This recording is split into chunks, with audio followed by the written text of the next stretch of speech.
अब मैं उन फैक्ट्स के बारे में बात करूंगा कि ऐसी कौन सी परिस्थितियां हैं जिन परिस्थितियों के रहते हुए किसी भी निर्माण को समन करने का के लिए आप मना भी कर सकते हो, वो आपके अधिकार में है। मतलब वो कौन कौन से फैक्टर्स हैं, अगर वो फैक्टर्स इसमें शामिल हैं तो आप रिजेक्ट कर सकते हो उनकी कंपाउंड एप्लीकेशन को, भले ही उनका जो कंपाउंडेबल एरिया कवरेज है वो नियमों के अनुसार कंपाउंडेबल लिमिट के अंदर हो। उसके बाद भी कौन कौन से फैक्टर्स हैं जिनकी वजह से, देखिए ये इस विधि में प्रोविजन है कि कंपाउंड कराना एप्लीकेंट का क्लेम नहीं है। आप गुण दोष के आधार पर, परिस्थितियों के आधार पर उसको स्वीकार कर सकते हो और रिजेक्ट भी कर सकते हो। तो कौन कौन सी परिस्थितियां जिन पर रिजेक्ट किया जा सकता है? नक्शा पास कराना उसका क्लेम है, अधिकार है। अगर खाली प्लॉट पर उसने नक्शा जमा किया है तो आपको करना ही पड़ेगा, अगर वो नियम के अनुसार है।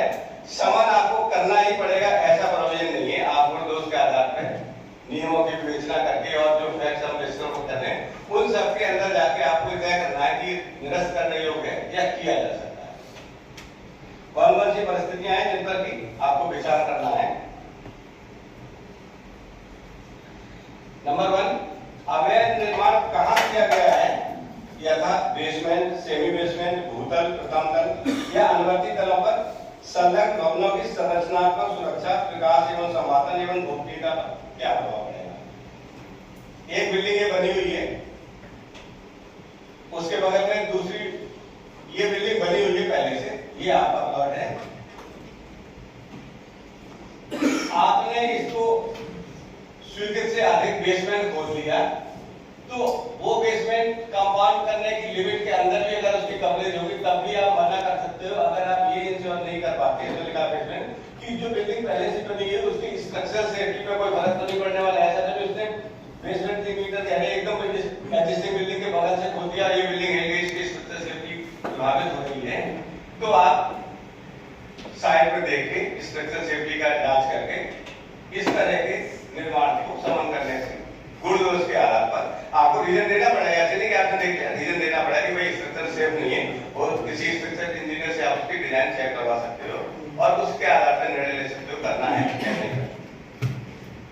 क्या बेसमेंट का निर्माण अनुमान सीमा से अधिक किया गया है? यदि हाँ तो संलग्न संपत्तियों एवं विद्यमान अवस्थापना सुविधाओं पर क्या प्रभाव पड़ेगा? बेसमेंट में अनुमान किए जाने की कंपाउंडिंग लिमिट एक तय है, सब जगह तय है, तो आपको ये भी देखना है कि उस सीमा बढ़ने से क्या जो इंफ्रास्ट्रक्चर का डेवलपमेंट, रोड्स वगैरह है, उन सब पे कोई ऐसा दुष्प्रभाव तो पड़ने वाला नहीं है जिसकी वजह से इस अधिक सीमा को कंपाउंड करना उचित ना हो। आप इस तरह के निर्णय ले सकते हो। क्या निर्माण की अनुमति इससे पहले अस्वीकार की जा सकती है? यदि हाँ तो वर्तमान में समन किए जाने का क्या औचित्य है? जैसे अभी जो हम लोग बात कर रहे थे यहाँ रिजेक्ट की जा सकती है, आपसे पहले किसी अधिकारी ने क्या उस कंपाउंड एप्लीकेशन को पुरानी समझ से लेके रिजेक्ट एक बार कर दिया है, आप उसको रिकंसीडर कर रहे हैं तो उन कारणों की विवेचना करनी पड़ेगी कि जिन कारणों से उसको पहले रिजेक्ट किया गया है क्या वो कारण आज भी विद्यमान है, तो आप उसको समन नहीं कर सकते हो। क्या बिल्डिंग विद्यमान बिल्डिंग लाइन के प्रतिकूल है? यदि हाँ तो उसका क्या प्रभाव है? बिल्डिंग लाइन का मतलब अभी हम लोग बात करेंगे बिल्डिंग लाइन क्या होती है। आगे जो रोड है, रोड के बाद प्लॉट शुरू होता है नाली से, उसके बाद हमें फ्रंट सेटबैक छोड़ना होता है। तो सेटबैक जो सारे मकानों के सारे प्लॉट्स के एक साथ हैं, उसके बाद कंपाउंडिंग की लिमिट है कि कितना परसेंट आगे कंपाउंड करेंगे, अभी हम लोग लेआउट पे बात करेंगे। तो वो जो बिल्डिंग लाइन कंपाउंडिंग के बाद आने वाली है, वो बिल्डिंग लाइन क्या ऐसी डिस्टर्ब तो नहीं हो रही जिससे कि सड़क पे गुजरने वाले लोगों की जो दृष्टि है वो बाधित होती है, देखने में दिक्कत होती है। जैसे कॉर्नर का प्लॉट है, आपने बिल्डिंग लाइन से बढ़ के कर दिया, साइड में भी सेटबैक छोड़ने पड़ते, कॉर्नर के प्लॉट में दोनों तरफ सेट होते, तो मुड़ने की जगह पे कोई दिक्कत तो नहीं आ रही। अरे वो कंपाउंडिंग लिमिट के अंदर हो उसको भी आप रिजेक्ट कर सकते हो, ये आपको देखना है। Road side line control act से प्रभावित है, अगर रोड की जमीन उसमें शामिल है तो वैसे भी नहीं कर सकते, जो संबंधित विभाग है उसे एनओसी लेनी पड़ेगी। अगर पीडब्ल्यू की रोड है या आवास विकास की अपनी योजना की रोड भी है तो भी आपको देखना पड़ेगा कि रोड की जो अपने लेआउट में है चौड़ाई वो भी प्रभावित तो नहीं हो रही। ग्रीन बेल्ट रोड के साथ हो सकती है, नाली हो सकती है, हो सकता है मौके पर नाली थोड़ा आगे बढ़ के बनी हो, लेकिन वास्तव में रोड की जमीन जहां तक है वहां तक आपको देखना है कि कोई उससे रोड से प्रभावित तो नहीं है जमीन। इसके अलावा सार्वजनिक एवं अर्ध सार्वजनिक सुविधाओं, सेवाओं एवं उपयोगिताओं के लेग्यूल है। सार्वजनिक एवं अर्धसार्वजनिक सुविधाओं, ये लैंग्वेज मास्टर प्लान का, सेवाओं एवं उपयोगिताओं यथा सड़क, railway station, railway line, park, green work आदि हेतु सुरक्षित अथवा उनसे संबंधित भूमि पर किया गया निर्माण समन नहीं किया जा सकता है।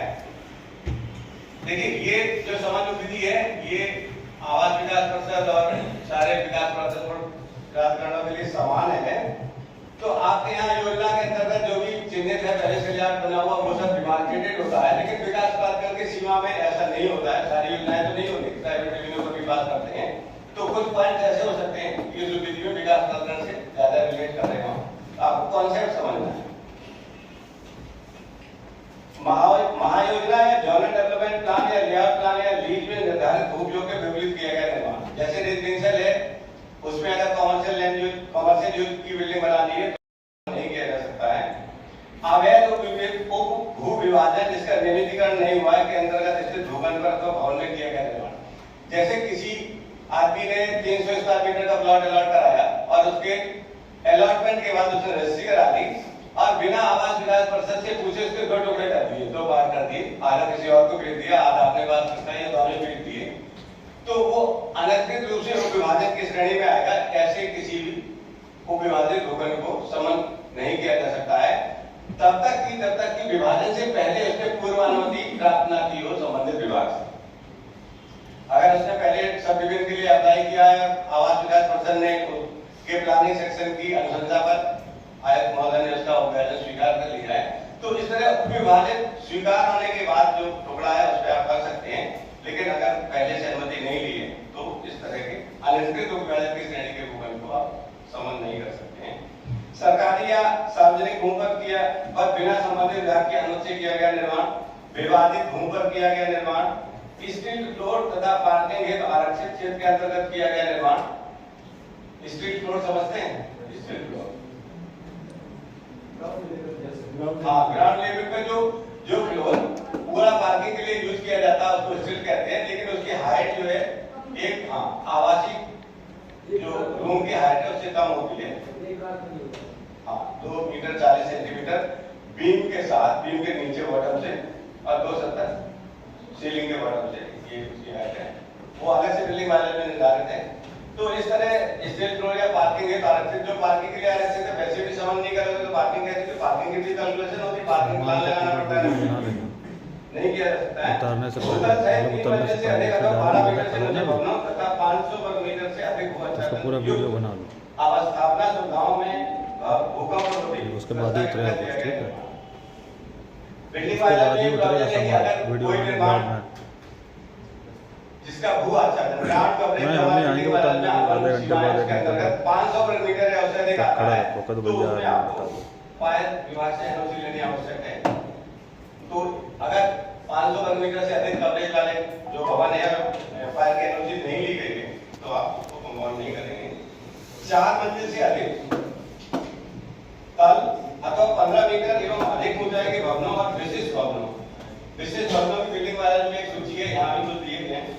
विशिष्ट भवनों यथा शैक्षिक, असेंबली, संस्थागत, औद्योगिक, संग्रहण एवं संकटमय उपयोग वाले भवनों तथा उपयुक्त उपयोगों के मिश्रित अधिवासों वाले भवनों जिनका भू आच्छादन 500 वर्ग मीटर से अधिक हो में भवन निर्माण एवं विकास उपविधि की अपेक्षा अनुसार आगे की समन व्यवस्था एवं न्यूनतम निर्धारित सेटबैक के बिना किए गए निर्माण को भी आप समन नहीं कर सकते।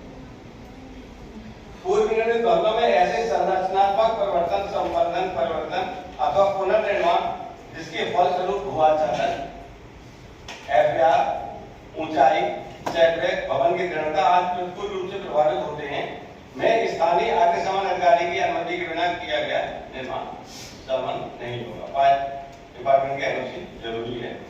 भूखंडी विकास के अंतर्गत तलों की संख्या परिवर्तन किए बिना 10% से अधिक ऊंचाई का निर्माण। हाइट का रिस्ट्रिक्शन भी है इसमें, सेटबैक का है, कवरेज का है, वो तो है ही है।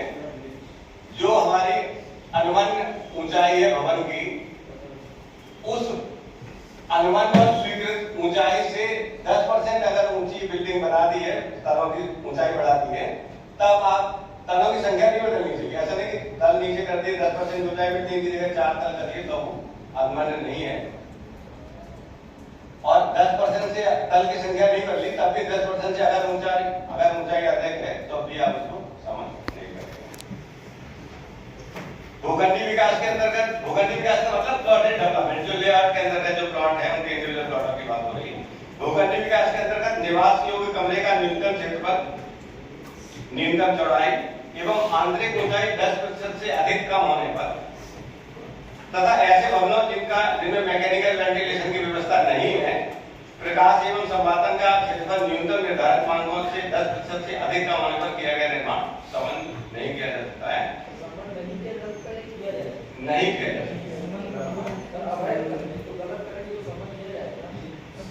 समन तो जरूर किया जाएगा, लेकिन ये वो परिस्थितियों पे हम लोग चर्चा कर रहे हैं जिन परिस्थितियों में गलत करने पे भी समन नहीं किया जा सकता। उसकी के ऊपर बनाए तो समन नहीं किया जाएगा।